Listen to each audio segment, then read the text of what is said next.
बोलो श्री प्राणनाथ प्यारे की जय। प्रेम प्रणाम सुंदर साथजी। अष्टादशोध्यायનું આગળનું પ્રકરણ નૂર નગન ચેતન ભૂષણ રચે। દીનદયાલ મહારાજજી આપણી સમક્ષ શ્રી ઇન્દ્રાવતી સખીના ભાવને પ્રસ્તુત કરતા ભાવાર્થની સાથે જે આપણે પ્રકરણને અધ્યયન કરી રહ્યા છે, મનન કરી રહ્યા છે, તો મૂળ ઉદ્દેશ્ય આપણી પરાતમને પરમધામની અંદર જાગૃત કરવાની અને પરમધામની અંદર જાગૃત થઈ અને જાગનીના બ્રહ્માંડની અંદર આ પંચભૌતિક શરીરની અંદર જ પરમધામનું સુખને પ્રાપ્ત કરવું એ ઉદ્દેશ્ય બને છે। તો જેટલા પણ પ્રકરણ આપણે જોઈએ છે એનો માર્મિક અર્થ આ જ નીકળે છે કે જે બ્રહ્માત્માઓ પરમધામથી અહીંયા ખેલ જોવા માટે આવી, તેના જ માટે અહીંયા આગળ સૃષ્ટિ ઉત્પન્ન કરવામાં આવી અને તેની અંદર 3 પ્રકારના જીવ ને અલગ અલગ પ્રકારની સૃષ્ટિ બતાવી। તેની અંદર પણ જીવ સૃષ્ટિ, ઈશ્વરી સૃષ્ટિ અને બ્રહ્મ સૃષ્ટિ અહીંયા આગળ જીવની અંદર સુરતાના રૂપમાં આવી અને ખેલ જોઈ રહી છે, જેમાં પણ જીવ સૃષ્ટિ સ્વપ્નિક બતાવી, ઈશ્વરી સૃષ્ટિ મુમુક્ષુ જ્ઞાનાર્થી બતાવી અને બ્રહ્મ સૃષ્ટિને પ્રેમી બતાવી। તો બ્રહ્મ સૃષ્ટિઓ માટે જ આ ખેલની રચના થઈ અને તેની અંદરના એક એક ભાવને ખેલને ખેલની રીતે, માયાને માયાની રીતે અને પરમધામની લીલાને પરમધામની લીલાની રીતે અલગ અલગ કરી પ્રત્યક્ષ અનુભવ કરવા જ મુખ્ય ઉદ્દેશ હરેક પ્રકરણનો બને છે। તો મહામતી પ્રાણનાથજીએ સુંદર સુંદર ચોપાઈઓના દ્વારા અને પ્રકરણોની અંદર બ્રહ્માત્માઓને જાગૃત કરવા માટે અલગ અલગ ભાવ વ્યક્ત કર્યા, જેમાં કહે છે નૂર નગન ચેતન ભૂષણ રચે। મારા પ્રિયતમ શ્રી રાજજીએ તેમના શૃંગાર માટે અલગ અલગ પ્રકારના દિવ્યાતિ દિવ્ય આભૂષણને ધારણ કરેલા છે અને તે આભૂષણ અને જે નગો જે છે તેની અંદર આવેલા એક એક જે ખૂબી યુક્ત નગ જડેલા છે તે સુંદર સુંદર ગુણોથી પરિપૂર્ણ છે, કારણ કે તે ગુણના લીધે જ શ્રી રાજજી સ્વયં સિદ્ધ છે અને શ્રી રાજજીના ગુણોથી જ તેમના આ નગો પણ સ્વયં સિદ્ધ છે।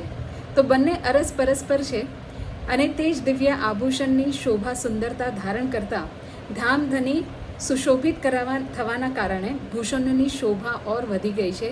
જેવી રીતે કે સોનાની અંદર સુગંધ ભળે એવી રીતે શ્રી રાજજી આ આભૂષણ પહેર્યા છે એટલા માટે ઉત્તમ ગુણોથી સુશોભિત છે, કારણ શ્રી રાજજી સર્વગુણ સંપન્ન છે અને તેમણે જે પણ વ્યક્ત કરેલા વિચાર, તેમણે વ્યક્ત કરેલા જેટલા પણ હુકમ અને તેમણે જે પહેરેલા આભૂષણ છે તેની અંદર એક એક ગુણોની શોભા દેખાય છે અને આ ગુણો એક કરતાં એક અધિકાધિક વધતા જાય છે, કારણ કે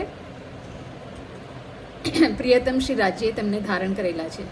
તો તેવી જ રીતે જે રીતે શ્રી રાજજીના દ્વારા આ આભૂષણની અંદર શ્રી રાજજીના જ ગુણોની મહત્તા, એવી જ રીતે અહીંયા આગળ શ્રી રાજજીના નૂર રૂપી તારતમ જ્ઞાન જે છે, અખંડ તારતમ જ્ઞાન, જેને બ્રહ્માત્માઓને જાગરીના બ્રહ્માંડની અંદર જાગૃત કરી લીધા અને ઉત્તમાથી ઉત્તમ રીતે આ બ્રહ્માત્માઓનું નૂર અહીંયા આગળ દેખાઈ રહ્યું છે, અહીંયા વરસી રહ્યું છે। તે જાગૃત આત્માઓ તારતમ જ્ઞાનના દ્વારા ધનીએ તેમને જાગૃત કરી અને પ્રત્યક્ષ ધનીની સન્મુખ ઊભા કરી દીધા। તો આવ્યા દિવ્ય અખંડ જ્ઞાનના દ્વારા સખીઓને જે જોશ આવે છે, તે જોશના દ્વારા જે ફરામોશી છે, જે અજ્ઞાનરૂપી અંધકાર છે, તે પણ તેમને નીકાળીને જે સુસુપ્ત અવસ્થામાં અહીંયા આગળ બેઠેલી હતી બ્રહ્માત્માઓ, તેમને પૂર્ણ રીતે જાગૃત કરી અને સ્વધામની ઓળખાણ કરાવી દીધી, પોતાના મૂળ વતન પરમધામની ઓળખાણ કરાવી દીધી। સબ અંગ આશક કે ઈશક સો રસ બસે, બળત બળત બીચ આए बक्का यों आई उम्मत इसक भरी अरस में पीवे साफ शराब सुराही साई हाथ सका।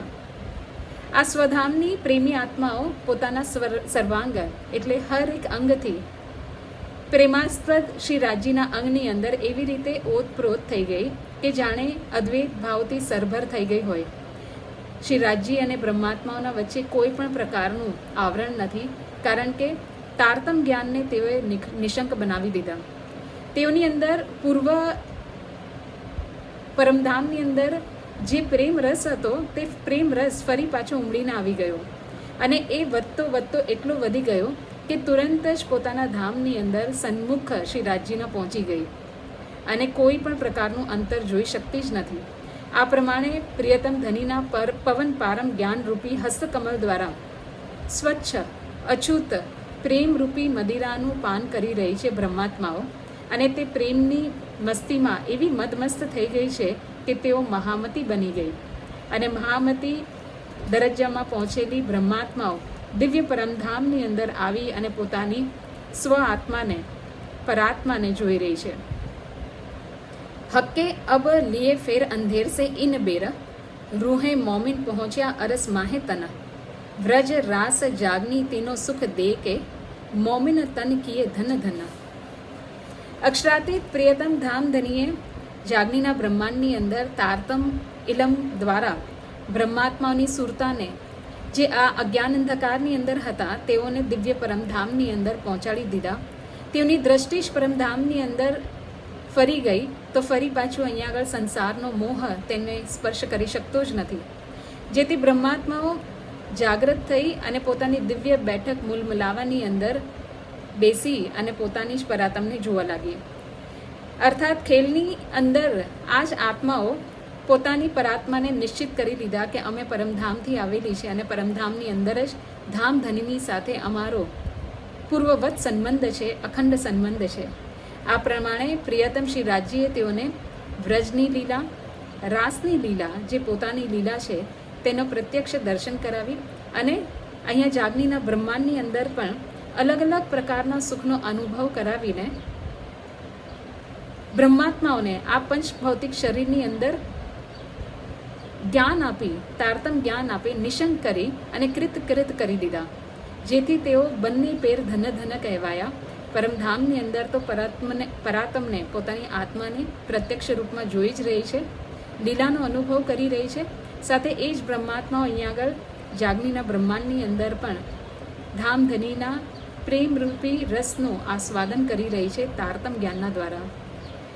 ખૂબ જ અનોખી વાત ધામધનીએ આપણને અહીંયા ખેલની અંદર બતાવી કે જાગનીનું સુખ સ્વપ્નવત સંસારની અંદર પંચભૌતિક શરીરની અંદર જ આપણને અનુભવ કરાવી રહ્યા છે. ભનત મહામતી હક દિલ મારફત કી પહોંચાય ઇન ન્યામતે ઉમદ ખિલવત ત્યો કહું સિફત બરકત વાહિદત કી લજ્જત આઈ ઇમામત ક્યામત.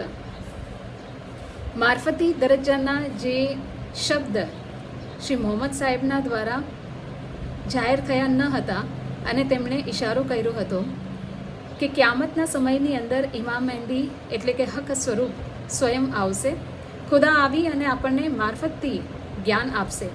તો મહામતી દરજ્જામાં પહોંચેલી ઇન્દ્રાવતી કહે છે કે હું અદ્વૈત બ્રહ્મશ્રી રાજજી અર્થાત તેમના પ્રિયતમના અંદરની મારફતી ગુહ્યાત ગુહ્ય વાતોને તમારી આગળ મૂકી રહી છું હે ધામની આત્માઓ. અને આવી ગુહ્યાતિ ગુહ્ય શ્રી રાજજીના હૃદયની વાતોને બતાવીને તમને નિશંક કરી અને આ જૂઠા ખેલમાંથી નીકાળીને તમારી સુરતાને પરમધામની તરફ ફેરવી રહીશું તારતમ જ્ઞાનના માધ્યમથી. અક્ષરાતીત અદ્વૈત ધામથી આવેલા તારતમ જ્ઞાનનું સામર્થ્ય, તેની તાકાત કોઈના સમક્ષ આવી શકતી નથી. અને તેના વખાણ હું કઈ જુબાન દ્વારા કરું? તેના વખાણ તો આ શબ્દોથી પણ પરે છે. એટલે આ ઇલમના દ્વારા, તારતમ જ્ઞાન દ્વારા જે શબ્દોથી પણ પરે છે, વિષય આદિથી પણ પરે છે, તેની નિશંક જ્ઞાન સમજ પ્રાપ્ત થતાં જ સખ્યોની આત્મા જાગૃત થઈ અને સ્વધામ, પોતાના જ ધામના નિજાનંદનો સ્વાદ કરી પોતાના ધામની અંદર, ધનીના હૃદયની અંદર એકાકાર થઈ ગઈ.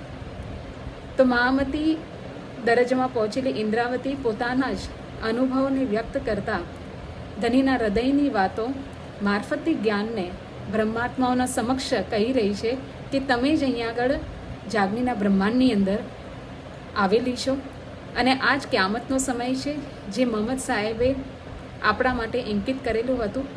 અને તેમજ શાસ્ત્રના પક્ષથી બુદ્ધ અને કલ્કી અવતાર જે સારા ધર્મનો ભેદ ખુલસ્ત કરી એક પરબ્રહ્મ પરમાત્માની પહેચાન કરાવશે, તો તે જ વાતને અહીંયા આગળ સ્વચ્છ રીતે, પવિત્ર રીતે તારતમ જ્ઞાનના દ્વારા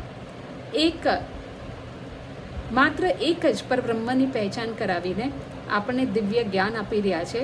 અને આ જ્ઞાન બ્રહ્માત્માઓ જ પોતાના દિલની અંદર ધારણ કરી અન્ય આત્માઓને પણ મુક્તિ આપશે.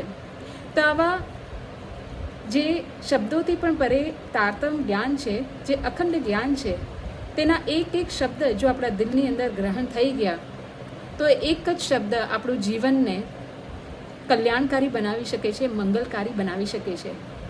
તો આ જ શબ્દને આપણે મનન કરીએ, ચિંતન કરીએ અને આપણી આત્માને અહીંયા આગળ પંચભૌતિક શરીરની અંદર બેઠા બેઠા જ નિજ ધામના બ્રહ્માનંદની લીલાનો અનુભવ કરી નિજાનંદનો અનુભવ કરીએ એવી જ મારી શુભકામના છે. અને આપણા સૌનો આ દિવસ મંગલમય બની રહે એવી જ મારી શુભકામના. પ્રણામ.